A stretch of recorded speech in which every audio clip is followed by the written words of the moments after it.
Um, well, moving on, I want to ask you, why is it that the kind of food that we intake is equally important to, probably whatever routines that we have, say like a yoga routine or any well-being routine or workout routine. So could you tell us also about your program, Ahar? Yes, over to you. Okay. So, see, when you're looking to grow within yourself, and when you're trying to see how you can use everything as an opportunity for your growth, Yes. then it's like you're trying to make yourself a high performance engine. When you're trying to, optimize and make sure. For example, you'll see if you have a bike rider, Mm-hmm. the difference between an ordinary person who's riding a bike and a bike rider is that the bike rider is constantly trying to get maximum throughput, Yeah. isn't it? They are trying to see tweak even in the minutest possible way. Okay, what should be the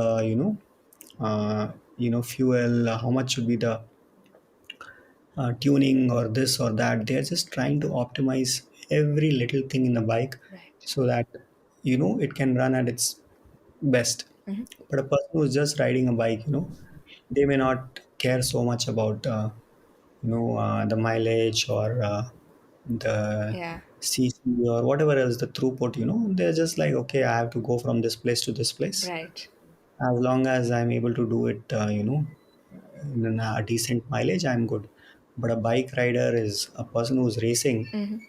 He's trying to get maximum throughput and he's looking at every possible parameter. Right. So if you have been following racing or F1 or something like that, Formula One, etc., you will see that how those engineers are trying to fine tune each and every aspect of the car, Yes. every aspect, every minute detail. So same thing with our body also. Mm-hmm. So if you are trying to become a yogi, where you're trying to look at how you can be the best version of yourself, how you can be in yoga, Right. then every aspect of your body, mind, every aspect of your life is important. Mm. You have to pay attention to what you're eating, you have to pay attention to how you're breathing, you have to pay attention to how you're sitting, Yes. standing, speaking. Every aspect is important, not just food. Right. But suppose you just want to survive, Mm-hmm. then you can eat whatever you want, you can sleep how much ever you want, you can talk how much ever you want. It doesn't make a big difference, because anyway Yes. you just want to survive, you want to just get through the day. Right. So, assuming that people, when they are coming for our programs and they're aspiring to become yogis, or they're aspiring to at least have an element of a yogi in their life, that is Right. why we are offering programs where we look at food in depth. So, Okay. this will be of importance to only those people who are really looking at optimizing every aspect of their life. Right. Right. So if you're just looking for survival, then all these things are not so important. You need not pay so much attention. You can eat whatever you lay your hands upon. Yes. And that's how it is. But if you Yeah. look at sports people, for example, if you check some of these very popular cricketers or other sports people, you will see that it's not just about them playing their sport. They pay so Right. much attention to their fitness, to their diet, to their yoga or meditation or whatever else, their whole daily routine. They pay Yes. equal importance to that, isn't it? Haven't you noticed that? You may have True. come across many articles where they say, what is this cricketer's diet, and if suppose Yeah. if the cricketer says I'm eating only this, I've become a vegan, then everybody wants to do that, because True. that's what it is, and they spend so much amount of time in the gym or working out or doing the drills and so many things, and that translates into just that half an hour or 2 hours of action on the field, but Right. there's so much background work happening. So same thing, so just putting it in the same perspective. Mm-hmm.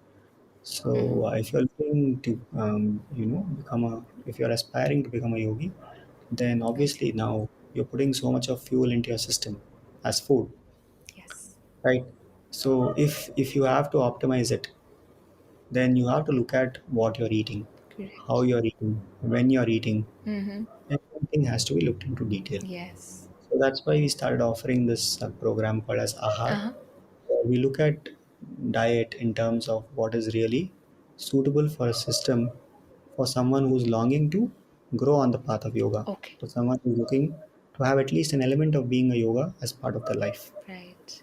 So now we've seen that there's so much interest and people want to become like this. Yes. So that's why there's so many people who are signing up and they're coming up and they want to learn about this. So though we are telling them so many things which may sound difficult for a person who's not at all interested in all these things. Mm-hmm. We ask them not to eat this. This is how you should eat. You should avoid onion. You should avoid garlic. Right. Actually, now you may be thinking, oh, why should I just avoid all these things? I can just eat whatever I want. Right. So it's up to you. It's just that when you're looking to grow in a certain path Mm-hmm. in a certain way, then everything becomes important. Yeah. Not just about food, but everything, every aspect of your life becomes important. So we do this program called as Ahar, where we just focus on the food aspect. Okay. We do also programs where we focus on all the aspects. For example, we do a program called as Dvijas, Yeah. which is a program which is for meant for transforming a person completely. Okay. And in that, we look at every aspect which can influence a person, Right. whether it's food or how they sit, how they speak, how they stand, how they breathe, Mm-hmm.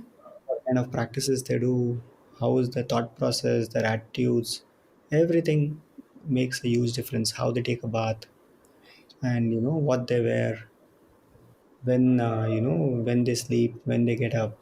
Every aspect of their life we look at in detail, because Yes. if you're looking to grow, if you're looking to transform, then everything makes a difference. Wow. So that's how our programs are designed. So all our programs are designed in such a way that it's just helping people, so that at least an element of being a yogi becomes a part of their life. Now, how far they want to go, depending on that, they can choose what kind of program they want to get into. If they just want to work on the diet aspect, Okay. if they want to learn how to eat healthy, to eat right, and to cook healthy and right as well, if they want to Yes. incorporate healthy recipes in their life Mm-hmm. and make cooking and eating a joyful process, a conscious process which can assist them in Right. their spiritual journey, Right. then they usually come for the Ahar program. They start off with that. Okay. There are some people who are wanting to take care of every aspect of their life and they're really interested in seeing how they can grow in all these aspects. Yes. So then usually they come for this Dujas program Duchess. where we look into all these aspects in detail. And there's then there's a we have a program where we just look into like nature, yoga, Yes. and food, and just having a sense of exuberance and a sense of being a sport and play. Right. So we have programs like Srishti, which is like an introduction Yes. where people can have all these elements, like they have some grasp about yoga, about food, and about being in touch with nature and just being joyful and having a sense of play in whatever work they are doing. Right. So then we have programs like this. So based on what people are looking for, Mm-hmm. we have different kinds of programs which are designed for them. And food being something which most people, which everybody anyway having food, right? Whether they do yoga or not, at least food they cannot live without. Yes. That's why there's a lot of interest for food, because anyway they're eating, if they only change the way they're eating and if they learn to eat right, Wow. then that will be the starting point for them to take charge of their well-being. Right. So we see a lot of people who start with food and they come for these food programs, and then they get inspired to kind of get deeper into yoga and try to explore more aspects. So Okay. that's been working very well for people. Mm-hmm. And, so it's journey starts with food. Yes. And it can take you places actually. Wonderful. Well, before I do have a question on Srishti, but before that, just want to understand. So, our session is for two to 3 days, if I'm not wrong. It's an online session, Yeah, correct? yeah. So basically, since almost a year and a half, Yes. we launched the online version of the art program. Great. Initially, we were just doing it in-person programs, Right. like the offline programs in Bangalore. So then that used to be for a few hours a day, Mm-hmm. and we started with that, and then after that we moved on to an online version because we could reach people across the world. Yes. So moved on to an online platform. So currently we have been just offering the online sessions. Once Yes. things normalize, we may start the offline sessions as well. But currently we are doing the online program, and we are doing it in a 3 day format where for about 2 or 2.5 hours per day. So you have to join for 3 days, Right. and anyone across the world can join, and it's a live program. So I do the sessions live, and we discuss so many aspects about food and cooking, Hmm. and they also get to try out. They get a handbook where we provide them over 250 recipes they can try out. Their questions are answered, and they get the necessary motivation and inspiration to implement these things, because information is there very easily available. See, there's Yes. no dearth of information. Actually, we have made all the information available for free on our YouTube channel. Okay. So they just visit our YouTube channel, the Yogire YouTube channel. Right. You'll find a playlist called as Agni series, Okay. and in that we have uploaded almost all the information related to yogic diet for free. Wow. So if someone just wants to start, they can just see that playlist, go through all those videos. There are more than 35 videos uploaded, and if they Wow. can implement that, that's more than enough. Actually, they don't even need to come for the program.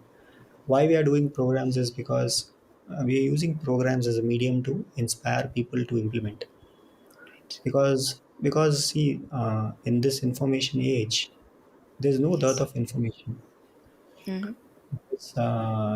Information is very, very easily available.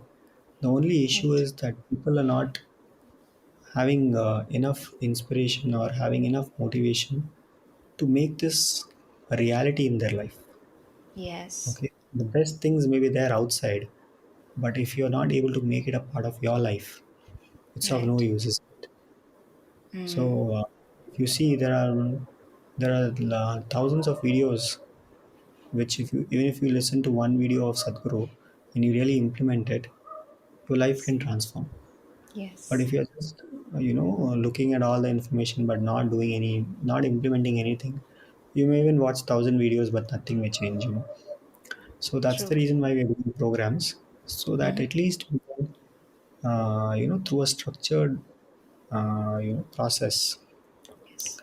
and through talks and interactions, and that these aspects, we can at least try and inspire people to make this a part of their life, and we try to solve their challenges, challenges, so that it Right. becomes easy for them to make it a part of their life. So this is where programs help. So we see that a lot of people have, uh, these little roadblocks Hmm. which may be stopping them from implementing something. Right. And if those can be solved, if they can be inspired to break through that, and if they can be inspired to kind of work towards it, to strive to make it a part of their life, then it it becomes a reality for them. So Yes. that's why we are doing programs. So if just someone wants to start and get a idea, a hang about what is this about, they can just go through the Agni series videos. Right. If they just search on YouTube for Agni series Yogire, they'll come across the playlist. They can go through that, and if they really feel inspired and they want to implement it and they need help, they can always come for a program, whichever Yes. program we do. We have a variety of programs where we can support people in implementation and inspiration, Right. so then they can take the next step and they can come for that. Wow. Beautiful. Well, thank you for that. And of course, for offering a variety of, workshops and sessions. And of course, the free video content on YouTube as well. Well, my next question is on Srishti, which you did speak about a while ago. So my question here is, do you think it is important for children to be taught yoga from an early age? Uh, and why do you think so? And could you, of course, tell us about the program Srishti, and if you could give us a glimpse about it? Yes. See, unfortunately, I wasn't exposed to yoga as a kid, Me and too. yeah, so I feel that I missed out on a lot, because when I was exposed to yoga in 2008, I kind of realized that only if I had learned this earlier, Yes. if only I really understood what yoga could do, Mm-hmm. maybe I wouldn't have made many decisions the way I have, way it turned out to be, you know. So I felt that it is very, very important because the most important aspect is how one can take care of their own well-being, isn't it? Right. How one can take care of their body, their mind, their emotions, their energies, and use it in the best possible way. Mm-hmm. If this grounding comes to you early on in your life, Right. won't it be helpful for everything that you do? Yes. So, if that is the question, if that is the way you approach it, that I want to see that how I can live my life in the best possible way, then yoga should come very early into your life, not later on. Yes. When you're done with your life and you feel that, okay, people think, oh, now I have earned enough, now I should think about yoga. Right. Then your body may not be supporting. True. May have already, many chronic ailments lined up and maybe having hospital bills running already. Yes. Then after that, even if you want to do yoga, you may not have the body to do the yoga, you know. So yoga should happen when you are alive, when you are young, when you are exuberant, and when you have the energy and when you have the body and necessary support to to make it happen for yourself. Mm-hmm. So that's why you should start early. So if there are parents, Yeah. they should definitely see how they can expose their children to yoga early on in their life. Right. At least from the age of 7, they should be exposed Mm-hmm. to yoga, because this is about enhancing your own self. Yes. So it's a science to enhance one's own well-being, to see how to optimize it, to Right. see how we can take it to its peak. So if you just look at it in that way, then it should come very early on in your life, Mm. not when you're done with life. So we are trying to see how we can, inspire children as early on. So we do a lot of children's programs. Mm-hmm. And personally, for me, why I connect with this a lot is because in my journey, for me, the turning point Mm-hmm. when I really changed within myself was, you know, uh, was when I was offering one of these children's programs. Okay. Because what happened was, when I was offering these children's programs, and I was teaching programs to adults as well, and there was a huge difference when I was teaching children. Okay. Because what I saw is that I was very much in control of the situation when I was doing an adults program. Mm. And suddenly, when I was doing programs with children, it felt like as if, I've totally lost control because they are just in their own world, and irrespective of whatever you are, Right. they really don't care a hoot, and they are just doing their own thing. And suddenly, you feeling like as if, things are not happening the way you want it to happen, and things are going out of your control. Right. And then you frantically try to stop them or try to police them and try to say, okay, no, you do this, you stop talking, you stop shouting, you stop doing this, you stop doing that. Yes. And you're frantically trying to see how to bring the situation under your control. And then that's where you realize that you have so much evolution to happen within yourself. Yeah. There's so much to grow within yourself because you're losing your cool, and you're just trying to make things happen frantically, and how balanced you are is showing there clearly. So that's what I was my experience as I started teaching children. Mm-hmm. Then I realized after some time that initially I thought that it's them who need to change. I need to change them, I need to police them, I need to make them disciplined or whatever. Then finally I realized when it was not working that it is not them, it is about me who needs to change. Because the way I was responding to them was very different. I was trying to react to everything and just trying to see how I can control the situation. Yeah. So when I just realized that, then I started, I stopped judging, and I just started looking at myself and seeing that how I can be balanced, how I can respond to the situation rather than reacting to the situation. Yes. So when that happened, suddenly it made me realize that I need to work on myself, and there's nothing wrong with them. Right. And that thing was like the turning point for me. Mhm. That was when I really changed. And after that, suddenly being with them was a very different experience. Right. Then they were doing the same old things, but I was not getting perturbed. I was not getting off balance. I was just happily trying to see what I could do and laughing and still trying to make it happen. And suddenly, then I saw that everything was so much under my control without Right. me desperately trying to control things. It felt like as if things were still in control, though it was going here and there, but it felt like still you are, you are in charge. It's still Right. not going out of your hands.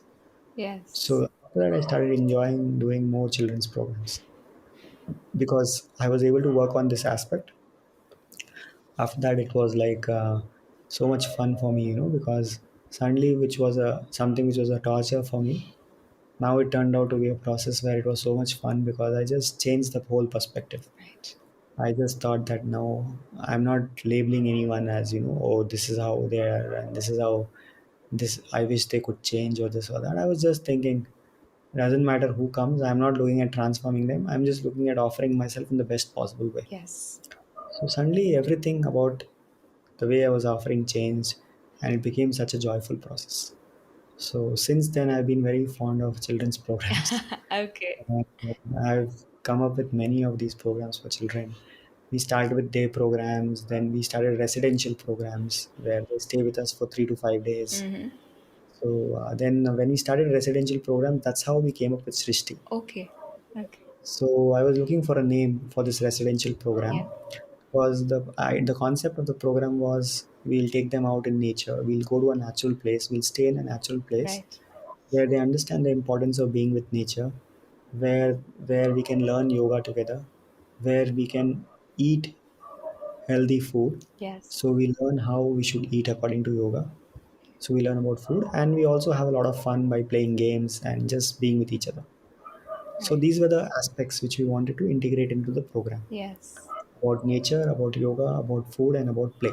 Okay. So then I was thinking of a name, and then I thought about Srishti because Srishti is like just about about nature or about the universe or about creation. Right.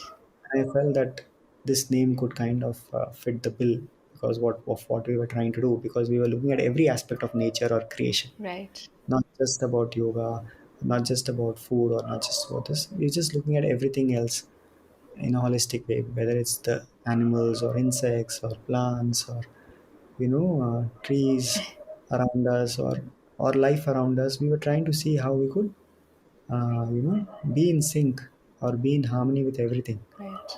So that's why we choose places like this, which are natural, where we can be in touch with nature, Mm-hmm. where we understand that they are not the only life form on this planet, and there is so much importance, which other life forms have, and they also play an equally important role in making this creation sustainable Yes. to sustain this universe. So this was the idea of doing the program. So we named it Srishti, and it turned out to be very popular because they really liked this concept, Yeah. and we had so many kids coming. And since then, it's been almost 3 years since we've been doing this program. Wow. We started doing it in the outskirts of Bangalore. We chose farms or places which where they could accommodate us and where they could prepare food according to what we wanted, Right. and where there was enough space to go for treks or walks or just play games and just live a yogic lifestyle. Yeah. Yeah. So it was that's how we started, and after that we have done more than 15, 16 camps like this. We did in Bandipur also, and there we also went for safaris, etc. So like this we have done in numerous places in and around Bangalore and even outside Bangalore.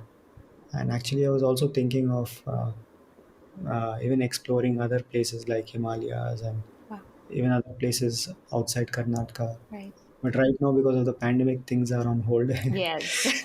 because, of the, because of the situation outside, we haven't been able to hold an offline program since almost 1.5 years now, Right. almost more than 1 year now. Yeah. Yeah. And that's why we've been exploring the online version of Srishti. Okay. Okay. All right. Since the pandemic, we have been doing Srishti online, where where we speak to them online about, we teach them yogic practices online. We speak to them about food, Mm-hmm.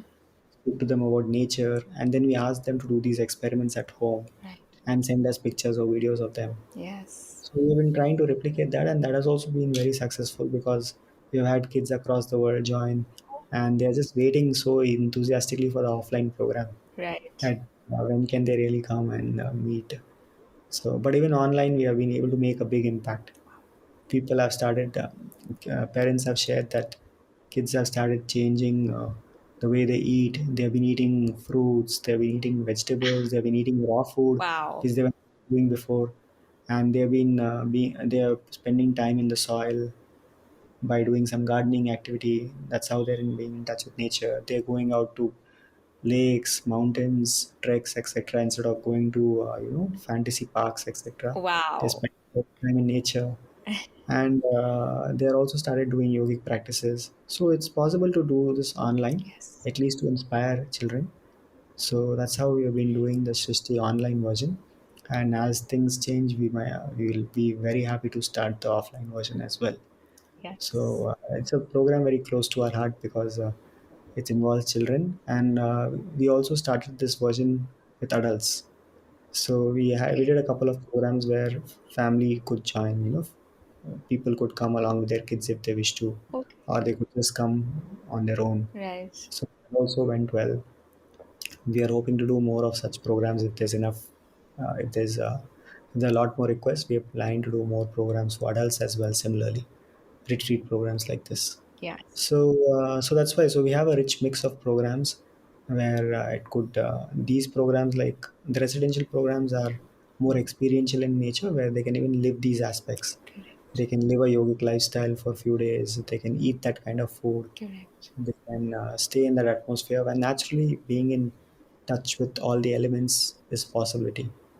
So uh, so yeah, so that's how it is. So you should, so as a parent, if parents are here, they should definitely try to see, if they haven't started, they should see how they can make yoga a part of their life. And if for them it becomes important, then naturally they'll see how to impart this to the children as well. Yes. They should see how children can be exposed to this early on. If their children are not very interested in yoga, then they should try these experiential camps, these residential programs, Yes. where at least they get a overall perspective, and suddenly they may become more interested in yoga because now they had a good experience. We have seen so many things, so many cases like this. Yes. They came for a program where they had so many other fun elements, and now they became more interested in yoga. Wow. Because what happens is, it's also about how they are learning it. Mm. Generally, when they learn yoga in school, they find it very boring. Yeah. So generally, if parents talk to them about yoga, they say, "Oh, I'm not interested," because they've had such a bad experience in school. The way they have been taught, that there's nothing which is interesting in that, and also the way they have been taught, so they don't associate it with something fun Yes. or with something which is good for them. True. So who how the teacher is and how they interact with them and how they offer it and what kind of format they offer it, all these things make a big difference for children Yes. in Yes. terms of how they really connect with it. So so it's very, very important they learn it from the right source and they learn it in the right atmosphere. And if that is offered early on in their life, it can be a big it can make a big difference in their life. Oh, yes. Every aspect of their life can be enhanced, whether it's academics, the way they grow up, the way they handle themselves, the way how responsible they become, and the decisions which they make. You'll see nowadays children are making decisions very early on in their life. A lot of them are tending to. I see whenever I visit the ashram, I see so many youngsters. Yeah. Because they're realizing very early on that what is most important for them. Yes. So that's how it is actually. So it should definitely be started early on, I feel. Yes, yes, of course. I mean, I also truly believe that it has to start from that very nascent stage. Yoga for children, and well, thank you. I mean, of course, for your initiatives and sessions again. For talking to us about it, Srishti being one. And I think I'm quite curious and also interested, to of course experience Srishti for adults, which you were mentioning, probably in the near future once the pandemic is through, and we have the sessions going offline as well. So I would be happy to participate in it. Yeah, um similarly, I wanted to also share with you, we're also yes. doing initiative for underprivileged children. Yes, I was So, about to ask you that. Yes. okay. So we started doing this because we saw there were a lot of people, especially kids and other sections of society, Mm-hmm. which are missing out on our programs because they're not able to afford it. So we wanted to start something for them as well. Yes. So I started this initiative called as Agastya, Mm-hmm. and as you know, Agastya Muni Yeah. was one of the disciples of Adi Yogi Shiva. He was one of the seven disciples, Saptarishis, Yes. and he had a huge role to play, especially in the south of India, because it was because of his work that yoga was something which was resonating in each and every home in the south of Deccan, right? Right. So he played a very important role. So I wanted to do this, name this after him. So we started so that it becomes like yoga for all. Yeah. So we started this initiative called as Agastya, where the idea was how we can offer yoga to these underprivileged sections. So we wanted to make this also sustainable. Otherwise, this will be something which you will do only on International Yoga Day, or that's how most initiatives happen. Because what happens is, on a certain day, you want to do something for the society, and then you step out and you volunteer and you offer, and they enjoy on that particular day, and after that, they forget about it. I know. It doesn't happen again. Yes. So we wanted to make it sustainable as for them and for us as well. So we thought that we should design some program where it's not just for a one-time offering where they learn something and after that they may not make it a part of their life. But if suppose we are able to design something where this can become a part of their life and they can implement this. So then we thought of a model, and we started off with an orphanage in Bangalore where we designed a model where it's free for them, but somebody else sponsors it at a Yes. very nominal cost, Okay. so that it becomes sustainable for us as well, and so that we can even scale it up as and when it grows.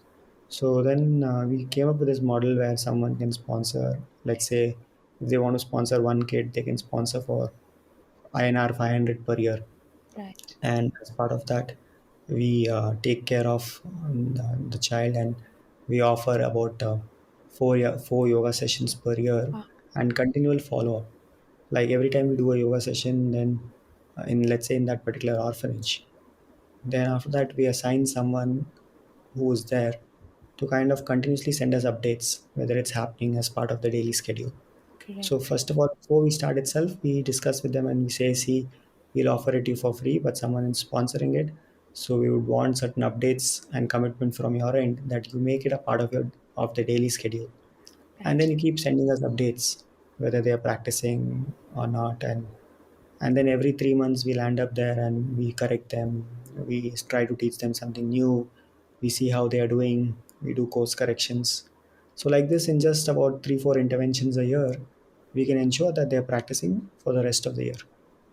So that was the kind of model which we came up with, and we saw that it was successful because that orphanage where they were not practicing yoga on a regular basis, suddenly Right. after this initiative they started making this a part of their daily life, and the organizers were the caretakers were very happy with it, and it's still going on. Wow. It's been almost 2.5 years now, it's still happening there. So then we tried to scale it up, and we did in some few other places, Yes. government schools, then even a center for special children Mm-hmm. in Karnataka and Bellary district. We did it there also. So Right. these special kids, there were different kinds of disabilities, or they were especially abled, if I have to put it in a more appropriate way. So some of them are autistic, or some of them are having other disability, some other concerns. So irrespective of that, we try to see what best we could offer them Mm. and how they can make this a part of their life. So we designed a program for them, and we offered it to them. So like this, we have been growing in that project. So we're always looking for people who want to support this. If they wish to sponsor, they can do that. If they want to do it on a corporate level, they can take it up and they can help us with that. And also we are looking for committed organizations who would like to implement this in their in their place. Right. For example, if there's an orphanage, Mm. or if an underprivileged center, or a school for specially able children, or something, a school for the blind, or whatever else. If there is a center which needs help, and if they are interested in starting this initiative in their particular organization or campus, Yes. and they can get in touch with us, and we can see if it is possible to design a program for them and to organize a program for them. The only commitment which we need is that whatever they learn, it should be a part of their daily schedule, Right. because that's how they will see an impact, and it shouldn't be something which they just do it once in a while. Yes. So we want to make sure that wherever we offer this, we create a certain impact there. It makes a difference for them. And this difference even the sponsors can see, because if they are contributed, at least they can help in contributing something to enrich someone's life, to Right. make yoga a part of someone else's life. Oh, yeah. So that's how we have designed that initiative, and we'll be happy if someone wishes to support us in taking this. Right now, because of the pandemic, we've kind of been slowed down in this particular initiative, Right. because most of the places we were doing offline classes. Correct. Because of the pandemic, many of them have gone back home, like in orphanages or Mm. these schools, etc. So these government schools are not running right now. Okay. Most of them are having just starting with classes slowly. Mm-hmm. So because of that, we have kind of we have been held back in many ways because of the pandemic. Right. But as things improve, and if organizations have the capacity to do online classes, we can even start with that. So that's also a Yes. possibility. So either online or even offline, if it's possible, we would be happy to work with such organizations. So Yes. if someone is interested and they have something in mind like this, they can always get in touch with us, or they can even volunteer in some capacity, for example, in reaching out to more people, Right. or in supporting us on this project by content creation or whatever else. So if anyone is interested, they can reach out to us, by visiting our website. They'll see a project called as Agastya, and then they can fill up that form in whichever capacity they would like to help. Wow. All right. That's wonderful. I mean, that's some commendable job out there. And I just hope the listeners listening would, of course, take part in these initiatives or the sessions in whatever way possible. And I hope more and more people join in. So thank you for offering so many varieties for adults as well as children. Right. So I just have final two questions. One is with respect to the pandemic. As you were saying, like, you were doing offline sessions, but then, considering the pandemic, you have brought it online. So I want to know from the business aspect. So what were the positive and negative way the pandemic has impacted your business or your initiatives? So was it good, or was it something a negative where we could not reach out to more people? So how has it been? If you could tell us in a nutshell. Yeah, so basically, initially when this happened, as I said even earlier, Hmm. for me, I've always been looking at situations, even if they are challenging, as a way to grow, Yes. and trying to see if we can look at what what we can make out of this, and how we can use this for our growth. Right.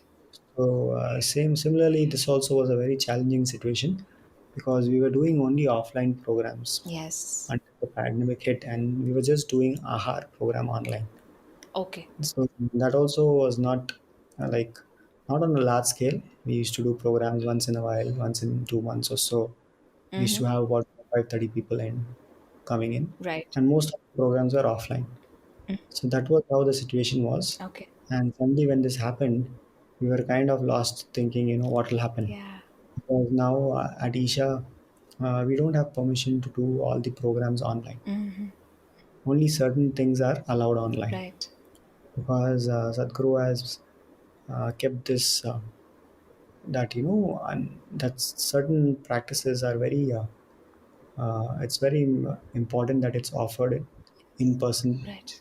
in a certain atmosphere. Yes. Otherwise, it won't have an impact. Mm-hmm. Mm-hmm. So it's not like many other institutes where they have made available all the deepest forms of yoga or all the asanas or all the practices available online. Right. So at each there are many rules and regulations regarding what can be offered online, what cannot be offered online, etc. Yes. So it came as a shock for many people that now they're not able to do what they were doing, and we were kind of lost for some time thinking Yes. how to still kind of carry on in this particular way Right. where we are restricted to a huge extent because 95% of your programs when it's offline and then now suddenly you have to stop. Correct. So it took me it took me some time to kind of look at it and still see that okay, let's look at this as an opportunity, Right. because until that point of time we were only doing programs for people in and around Bangalore. Right. And though we had built a network Mm-hmm. which was worldwide, I mean, there were people following us from across the world, Right. from different parts of the world, Mm-hmm. but still we could only do programs with those people who are around Bangalore because we were doing offline programs. So we were restricted in that sense. If you look at it, because of the offline thing, we were restricted that we were only accessing a certain geography. Yes. And it's not very easy to access different other geographies because then you have to travel, you have to set up, you have True. to get people in those places. It's not very easily scalable unless you have more people to support you, etc. And I've been running it as like a solopreneur, just trying to do things on my own and trying to Yes. use get help wherever possible, either freelancers or volunteers or something which is on a temporary basis, Right. not I don't have any permanent people around. So that's how it was, and then I felt that I you wanted to. I just thought that maybe this is an opportunity to reach out to people who have been following us and we haven't been able to reach out. Right. So that was a time when Isha also released some guidelines saying that a few things can be offered online, Mm-hmm. like Upa yoga sessions, Right. food sessions, and sessions with kids where they're teaching Upa yoga practices and talking about food, etc., Yes. and certain meditations, etc. So a small part of their offerings they made it available online also. So that is when I thought that I should see what I can do best with whatever is available instead of kind of grumbling about the situation and thinking that Yeah. I'm completely lost and what to do. I thought let's make best use of this. So that is when I just thought about ramping up the AHAR program, Right. seeing how we can reach more people. So and then that was when I actually thought about seeing how we can get more people for the AHAR program. And then since Yes. it was an online program, we were able to reach people across the world. And since food was something, as I said, people are really interested in, Yes. so we were able to get more people. And suddenly, we were even able to cross more than 50 people in our programs, which never Wow. happened because all our offline programs were about 15, 20, 25, 30 max. Correct. So now, because of this online not having a limitation in terms of number, at least we could scale up easily if we wanted to. Because anyway, we are using Zoom or whatever else, you can always be in the same place and still manage Yes. and reaching out to a bigger number. So that's how then the numbers started increasing because we started doing online programs, and also because our audience was anyway there, Yeah. and it's just that now they had an option to be a part of our programs. Correct. So and it was most needed also because during the pandemic everybody was looking for healthy options, how Yes. to eat healthy, how to how to do yoga, how to do meditation. So that's why actually it kind of fell in place. Mm-hmm. So actually it turned out to be a blessing in disguise because because of the demand for yoga increasing, and because more and more people had more time on their hands, they couldn't complain about not having time. Mm-hmm. And they had all the time necessary to focus on their well-being, Yes.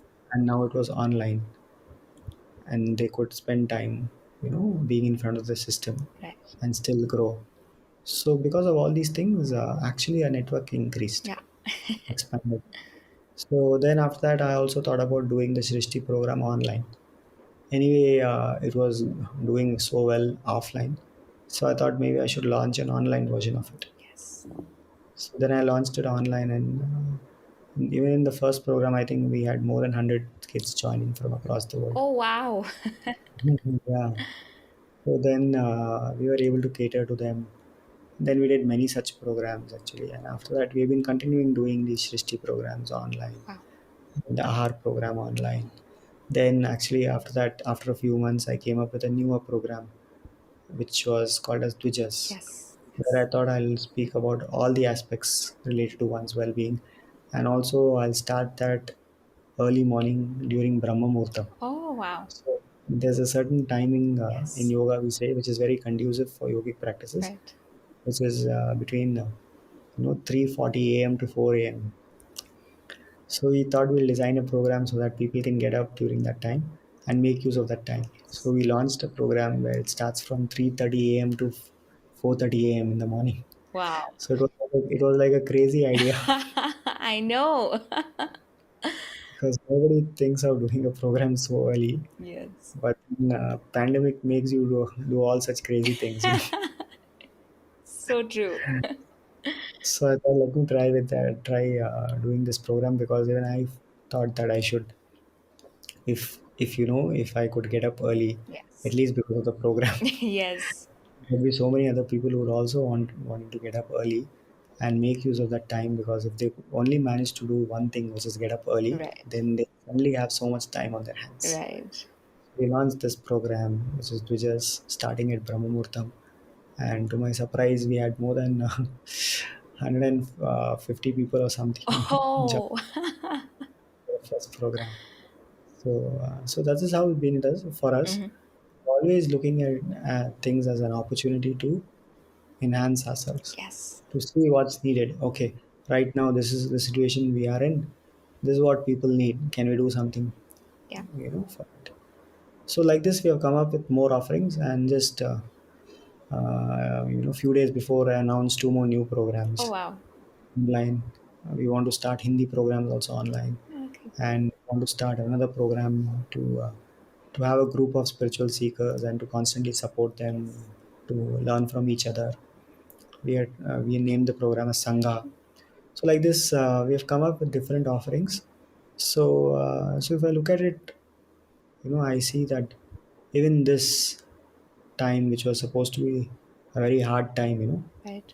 even this time we could use to grow. It's not something which kind of paralyzed us or made us stop doing whatever we were doing. Yes. It actually helped us to reach out to people at the time when they needed this the most, Yes. in ways in which they could access it. Yeah. And we are continuing to do that. Even now, we are continuing to come up with more newer offerings where they can be online and they can learn. And even when we start our offline programs, we are not going to stop most of our online programs because there are constant demand for it. Almost like every few months, I'm doing this AHAR program. We have one starting in a few days' time. So we keep on doing these AHAR programs, this Srishti program, the Dvijas program, and even other offerings which we're trying to do. Right. So in one way, it has helped us come up with stuff which we wouldn't have normally come out with. Yes. If it was not for the pandemic, we wouldn't have come out with these kind of programs. So in one way, it's a blessing Yes. because now that this has happened, now we know that we can even continue with this, and we have reached out to a newer audience. We have reached out. Suddenly, our scale has become from local to global. Just Yes. being in the same place, we are able to reach out to people across the world. So every cloud has a silver lining, as they say. It's Yes. just about how you look at it, Right. and whether you look at it as a hurdle or whether you look at it as a possibility. That's the only difference, actually. True. That's beautiful. And I was just about to say the same, every cloud is a silver lining.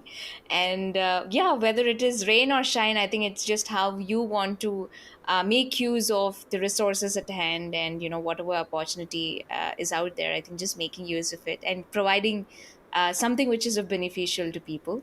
And yes, I mean, you are of course a testament of that during the pandemic, and of course otherwise as well. I think it's just beautiful that, again, time and again I've been saying this, that it's just so nice that it's been like a gamut of sessions and workshops that you're providing out to people, and of course putting out that essence of yoga in many of, thousands of people's lives.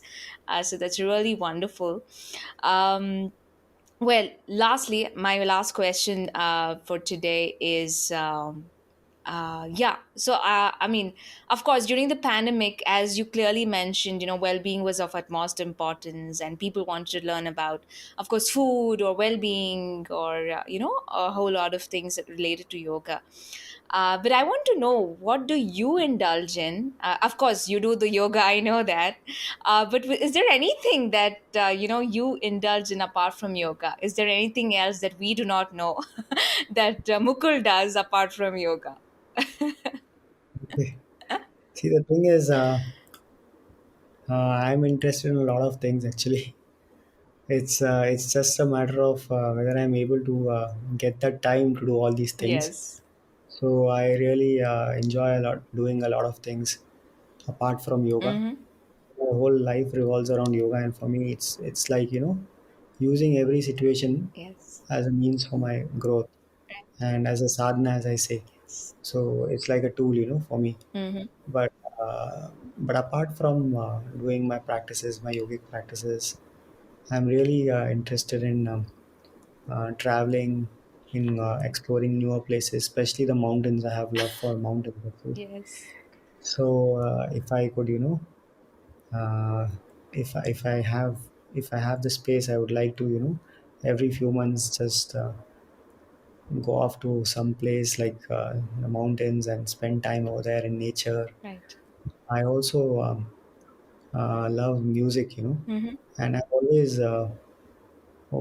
always been wanting to learn something like the guitar or drums or even Carnatic stuff. Right. And it's just that I've not been able to take out time much to pursue these other interests. Yeah. But I'm really interested. It's just that I have not been able to take out much time because of the stuff which I've taken up. Right. It takes off. It's really takes off. It takes so much effort and time because there's so much to do always. As I Yes. said, there's always more to do than I can manage. So time is Yes. always a challenge. So I've really interested in music, in travel. Mm-hmm. Also love watching movies, Wow. and I would love to go out and especially try out different kinds of new places. If I'm in Bangalore, I usually tend to go to different places to eat out with friends. Yes. So there are many things which I would like to spend more time on, and it's not that I'm not interested in any of these things. Yeah. Apart from yoga, and will also like to spend enough time on these pursuing these aspects. So I'm just trying to see wherever I can get time and trying to manage whatever I can manage with my schedules. So what I usually do is I usually spend let's say about a few months teaching programs, Right. and then after that for a month or two I usually don't teach, and that's when I usually go off. Either I'm traveling to a new place, or most of the time I'm going to the ashram, the Isha Yoga Center, Yes. and spending time there, because usually I like to take off at least 7 days once in 3 months for silence, Right. where I'm not doing any activity and I'm just in silence. Right. And that I feel has made a huge impact in terms of how I am within myself. Yes. It allows me the space to look within myself, to evolve, Yeah. to break certain patterns which I've gotten into if it's compulsive, and to again start afresh. True. So I usually spend time with that, and I see if I can travel to a new place, and especially the mountains. So last few years I visited the Kailash mountain Wow. range, Kailash and Mansarovar. I went there. That was one of the turning points for me, just with being in that place. Mm-hmm. I visited Ladakh, Then I had been to Rajasthan, I had been to Andamans. Wow. So all these places, though they're different nature, but each of them left a very different kind of impact on me. Yeah. So I love to spend more time on that if I can. So usually once I'm done with programs for 2 3 months, then I try to take off a few months and then try to pursue these activities where I can spend more time doing these stuff. So that's how I've been trying to do manage stuff. So I try to do things continuously for a while, programs, and then take off a few months and then pursue other stuff. And that's how it is. But definitely, I would like to spend more time if I can manage. If I become a little more organized, if I'm able to manage my time a little better, and if I'm able to get more help, then I like to spend more time. And I would like to, you know, see if I can learn some music, try to play the guitar or the drums or Carnatic or Wow. just spend some time, more time, exploring this because music by itself is the world on its own. Like True. it's also it's nice to come out of your comfort zone Yes. and experiment with something because you don't know what can work for you. Sometimes when you do things which are completely unrelated, that is when actually it opens up things within you, Yes. and then you realize there's so much to explore. So that's how it is. So I would definitely love to see if I can explore so many other aspects as well. Wow. Wow. But definitely for me, yeah, the irrespective of whatever I do, the the head of the arrow has always been yoga, Yes. where because how I'm within myself, True. that's something which is more important than anything else. Rest everything revolves around it. Whether Yes. I'm doing this activity or that activity. Today I'm running Yogi Day. Maybe a few years down the line I may not be doing this. I may be just volunteering in the yoga center full Right. time, or Right. I may be doing something else. So that doesn't make a difference, right? Because at the end of the day, it's not that I've left pursuing what I'm doing. So that is the most important. A few years before I was volunteering. Now I'm doing this. Yeah. Maybe a few years down the line I'm doing something else. But even earlier my seeking didn't change, and even now it's not changed. And that's what I would not want to change even further down. So that's something which remains the constant, and rest everything whatever happens based on the situations, that's something I'm okay with it. So whatever is external, so that's something based on the situation, based on the needs, based on what is needed, you can always take that up, because spirituality is not about what you do on the outside. Yeah. Some people think that spirituality means you should live a different life. Yes. You should kind of leave things which most people normally think is life, and you should do something else. Yes. So that's not what spirituality is, because spirituality means something which is internal, how you are within yourself. Right. It means accessing a dimension which is beyond the physical. Yes. So for that, what you do on the outside is not an impediment. Right. It is something which you can decide based on what is your need, what is your choice, and what you can handle. Yeah. It may help you, it may support you, or it can become an impediment for you only if you look at it that way. Right. But it is not something which is directly impacting your spirituality, right? So if you look at Sadhguru, he's like doing every possible thing which most people are doing, and still the Yes. way he's within himself is very different, right? True. So he's like a living example to show that you can do whatever you want to do on the outside. You don't need to leave anything. You Yes. don't need to sacrifice anything, or you don't need to do anything different Right. to become spiritual. It's just that how you approach it, how you're within yourself, that changes. Mm. So that's something which I always try to keep in mind, that this is not a disability. Yeah. Your spiritual path is not a disability. It's not something which means that you're doing living an abnormal life. Yes. But whether you want to do things which people are doing normally doing, that's up to you. If you choose to do it, then or if you choose not to do it, it doesn't mean that that has anything to do with spirituality as a whole. It just is something which is your individual choice. it can be helpful for you. It's so you are doing it. If you feel that it's not needed for you, you are not doing it. But that doesn't mean that that is what defines spirituality, or that is what defines a spiritual person. Anybody can do anything what they want and still be spiritual if they wish to. So it's Yes. not a disability, it's not something where you are bracketed as an odd person. So that's not it. Right, Yeah, right. you can do whatever cycle you want to do and still be spiritual. Yes.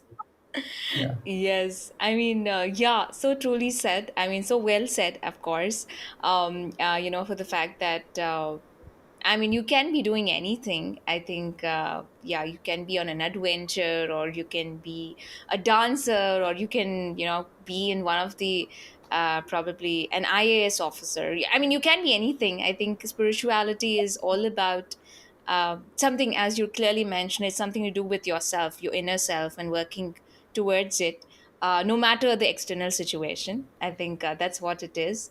Yeah, and so thankful that you brought out all of these aspects, and of course stressed upon the most important thing, which I really wanted to put across, is spirituality is of course not a disability.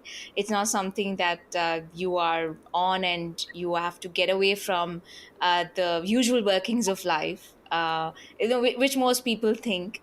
So it's not that. It's of course getting to know yourself better, and of course so that you can function better and put out amazing things which could be of beneficial value to others. So that's what it is, and thank you for being a testament of that. So it's really wonderful. Before we end, I just have a very small section. It's going to be just a rapid fire. It's just 5 questions, so we can take about 5 minutes. So it's going to be quick. So yeah, I think I am interested to, to shoot you with those questions. So are you ready? Right. Sure. Okay. All You right. can fire slowly, but I'll fire slowly. Okay. The yogi way. Yes. All right. My first question is, so what is your ikigai? I think I already know the answer to it, but yes, what is your ikigai? So ikigai is nothing but the reason for your being. So what is that one thing that you would do on any given day, no matter what is happening around the world? You know the answer. Yes. It has to be yoga. Yes. Oh, Respect the situation, somehow make it happen. yes, yes, absolutely. All right. Okay, my second question. Uh, okay, it can be any of these. So, any person who inspires you, or you can talk about any book which has inspired you. So, a person or a book, you can choose any. Okay. Person anyway. Yes, I do. Sadhguru, it is.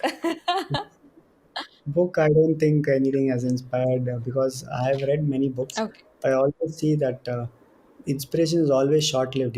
right.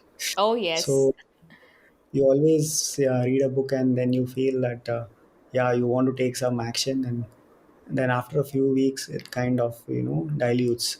It's kind of fades off. right. So I've never really been inspired to take any life transforming action by reading a book. Yes, So it has always been just seeing live examples. If I see a living example of a book, yes. then it's much better than reading a book. So Wonderful. that's how Sadhguru really, because whatever I thought about how a person should be, and I had read books about it, and but here was a person who was living it, who's kind of an example of how things should be, and he's constantly trying to showcase that. See, this is how, this is what it is. Yoga is not about a philosophy or a science or something which is there in the textbooks, but it's something which you can live. Right. So just seeing a person like this, Yeah. in person, this itself is like the biggest inspiration that, oh, something like this is possible. It is definitely possible.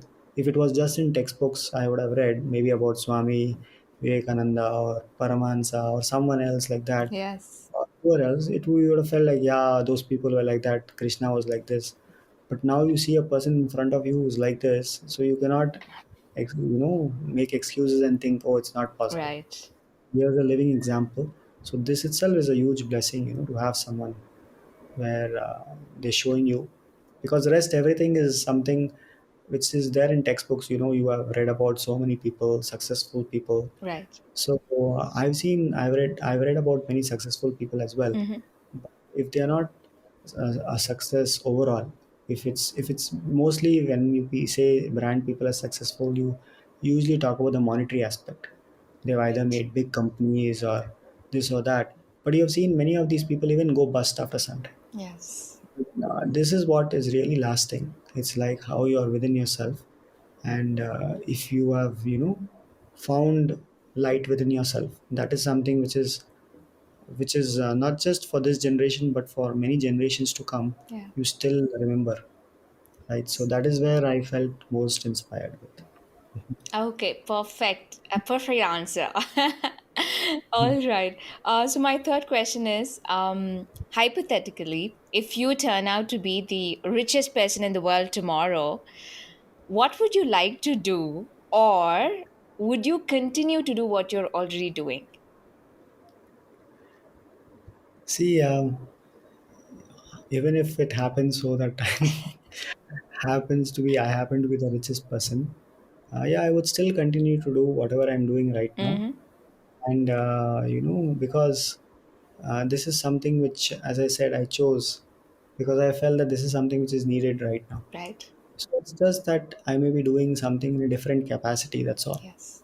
But right now I'm doing something which is related to yoga, where I am running this. Right. Maybe now I would be doing something else, but still I would continue doing something related to yoga. I would Yes. still want to spend my life and energies in that direction because I feel this is what is most needed. Yes. So maybe what I'm offering, the way I'm offering, or whatever I'm offering, the way I'm offering it, or the in terms of what I'm offering, can it could be in different Right. ways. So that could change. But in terms of where I would like to spend my time and energies on, I would still like to focus on seeing whatever I can do to enhance or to see how consciousness can improve, Right.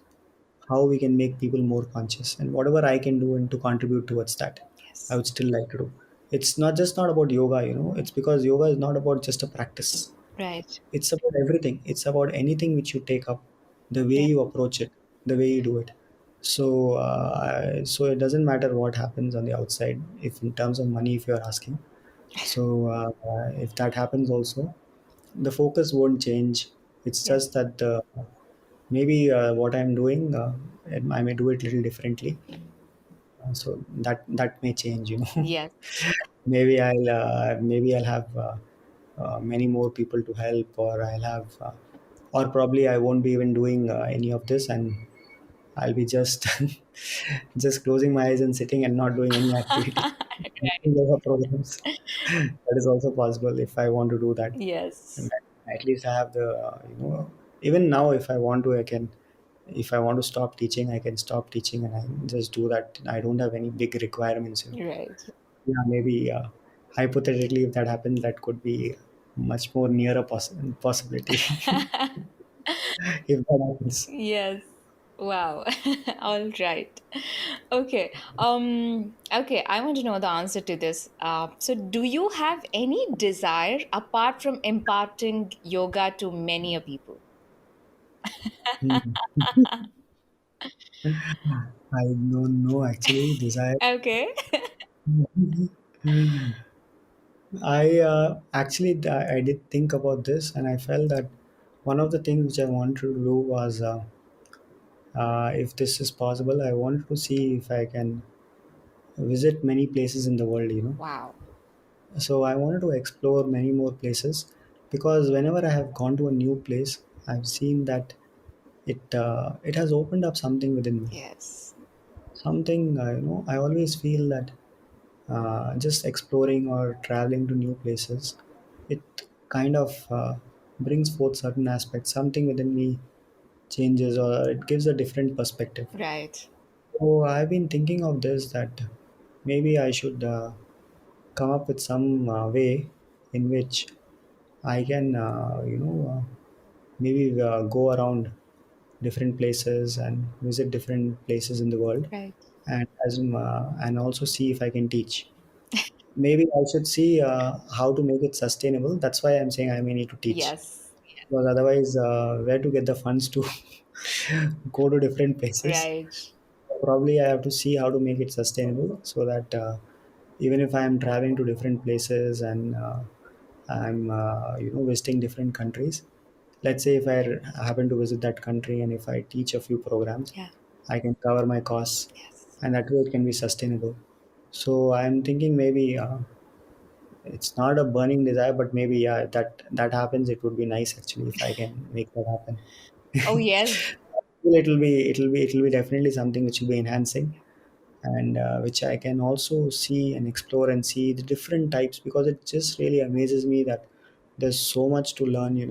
Even in India, every region has a different kind of cuisine, the people, the language, and this and that. So it's such a variety which exists, that it can only enhance you, it can only enrich you, and can make you more encompassing if you just try to imbibe these things. So I was thinking that maybe this is something I should try to see if I can. Plus, that would also be an opportunity for me to explore the different kinds of spaces people have built, because there are really some magnificent places in terms Yes. of architecture, in terms of its natural beauty, in terms of its atmosphere. So yeah, I've been thinking maybe that is one desire. Wow, that's wonderful and such an interesting one. So I hope you get to do that quite soon and shortly, and of course make it as you were mentioning sustainable as well. All right. So moving on, what is your definition of success?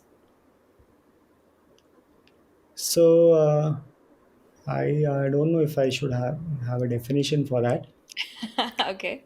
Yeah, as long as you're doing something which is which is impacting people's lives positively, if it's something which people are mentioning that this is something which is touching us, your work is really impacting us, your time, your energy is really impacting our life, Yeah. then I would say that there is some element of success in what you're doing. And also, if you are able to see if how you can, if your life itself is a process where you are constantly growing Yes. within yourself. Yeah. If both these things are happening, I feel that's a great recipe for success, because to be in a place where you're constantly growing within yourself, Right. you're seeing how to enhance yourself, and also that you are able to positively influence or at least impact other people's lives. Your work, your energies, your time is making a significant difference in other people's lives.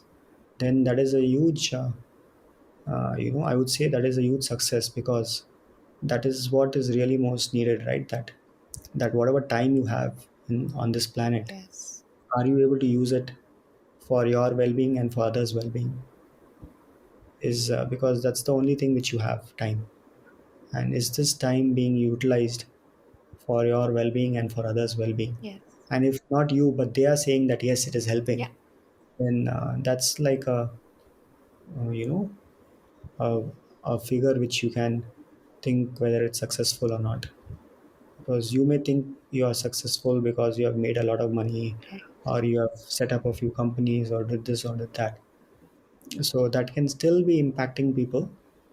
But if that's what people are saying, that yes, your work or your presence has really touched us, has impacted us, and there's no better thing than that, where you can be a part of this, in trying to help people in whatever they're looking for, in trying to enhance their lives, and also to see how you can grow.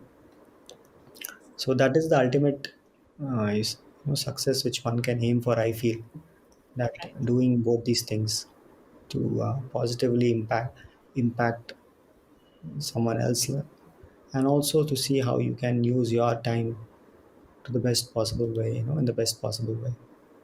Yes, beautiful. Thank you for that. All right. Okay, one last thing. So what is one takeaway that you want to give the audience? Any last few words or a tip or a lesson? This is for listeners or the audience who are new pruners who want to take on this entrepreneurial journey, or who are ones or the ones who are already on this journey and want to scale their business.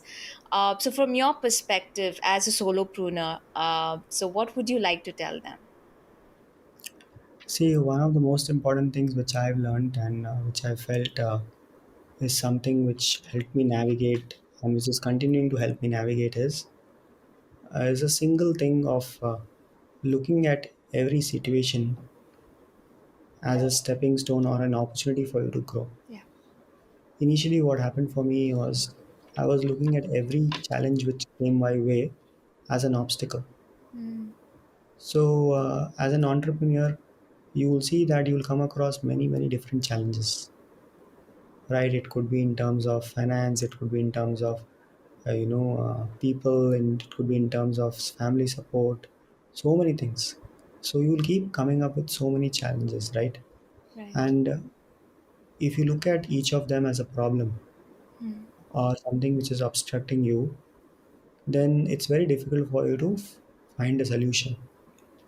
And it may be something which will pull you down. mm, So initially, when I started off on the spiritual path, I saw that I was looking at many things as an obstacle. yes. If parents were not supporting, I was looking at it as an obstacle.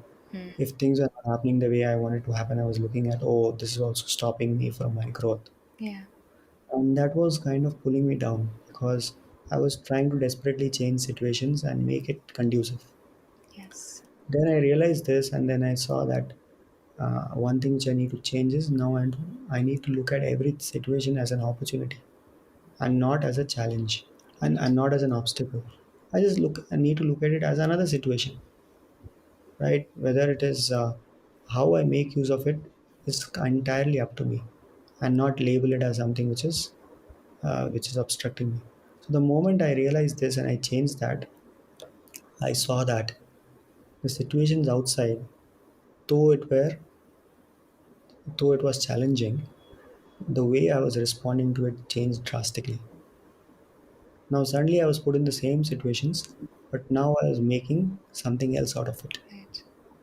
So just like I was giving you an example of the pandemic, instead of getting all worked up and thinking, oh, it's all over, or what is this, why did Yeah. this happen, and trying to tear my hair in frustration, I just saw, okay, this is what the situation is and what can I do best, how to look at this as an opportunity. Right. So this same thing I have applied in every aspect of my life, because I've come across so many challenges, and I constantly keep on going through so many challenges, especially in terms of family. There have been my parents have been unwell, and so many kind of challenging situations have happened in terms of family front, and it's never been easy to handle. Mm, And initially, I used to feel that's an obstacle, and I never got the energy to solve it, because of that. yes. But now, when I just look at everything as an opportunity, okay, I think maybe this is a way for me to become more stronger spiritually, and this is for me to continue to do whatever I'm doing, irrespective of all these outside situations.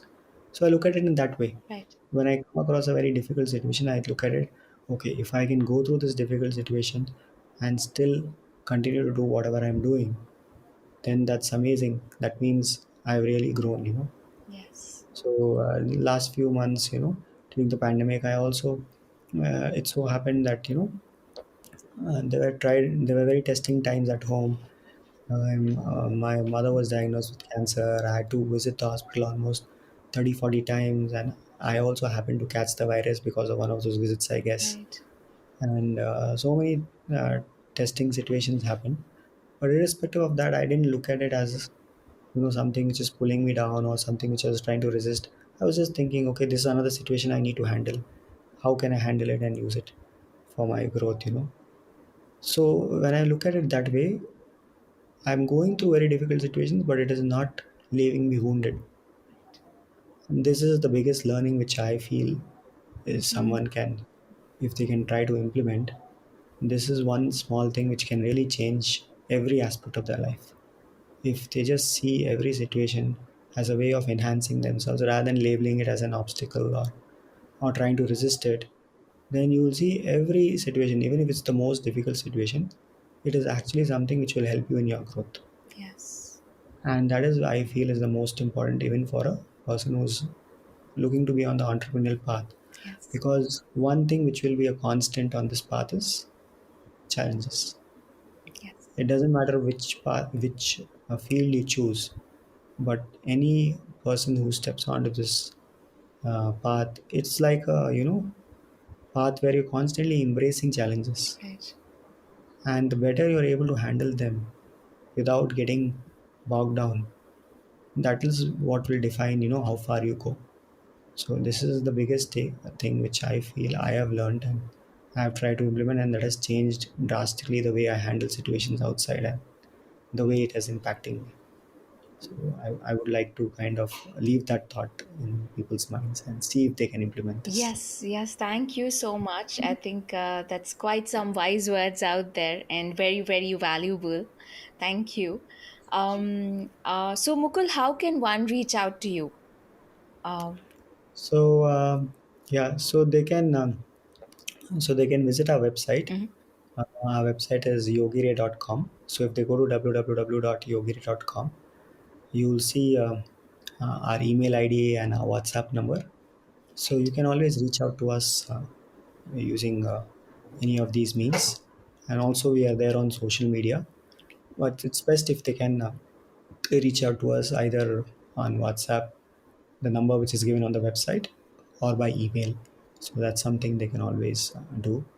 And we are there on other platforms as well, on social media, etc. So we can always connect. All right. Yes, thank you so Our much. programs are also listed on the website. So if they're interested to know more about our programs, etc., it's all there on the website actually. Yes, yes, absolutely. So, thank you so much. I shall surely leave these links in the episode description as well. And of course, thank you. And I mean, I had such an amazing conversation with you, and it's truly been insightful, and very very earthy. And of course, it brought out the elements for me as well, I think, pertaining to being an yogi in whatever be the situation that life is throwing. I think one thing is always certain, that we need to look within ourselves and respond accordingly, rather than blaming the situations or the people around us. And thank you again. I mean, I just enjoyed our conversation, and you have inspired me again to be an undercover yogi, no matter the situation. And I'm so honored to have you on my show. So thank you so much for that amazing talk and insights that you've given us. Thank you.